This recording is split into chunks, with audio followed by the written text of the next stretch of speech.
ఆంధ్రప్రదేశ్లోని పశ్చిమ గోదావరి జిల్లాలో శివదేవుని చిక్కాల అనే గ్రామంలో ఉన్న శ్రీ పార్వతీ సమేత శివదేవ స్వామి వారి ఆలయం శివరాత్రి పండుగ రోజు ఎంతో ప్రాముఖ్యత గావించింది.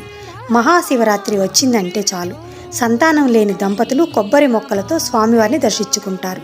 శివరాత్రి రోజు స్వామి లింగానికి అభిషేకాలు చేసి ఈ ఆలయ ప్రాంగణంలో కొబ్బరి మొక్కలు నాటుతారు. శివుని పక్కనే దక్షిణాభిముఖంలో పార్వతీదేవి అమ్మ ఆలయం కూడా ఉంది. ఈ ఆచారం ఇప్పటిది కాదని త్రేతాయుగం నుండి వస్తుందట. ఈ శివలింగాన్ని స్వయంగా ఆంజనేయ స్వామి వారే ప్రతిష్ఠించారట. సంతానం లేనివారు అలాగే స్వామి దర్శనార్థం సంతానం కలిగిన వారు కూడా శివరాత్రి రోజున స్వామి ఆలయాన్ని దర్శించుకుంటారు.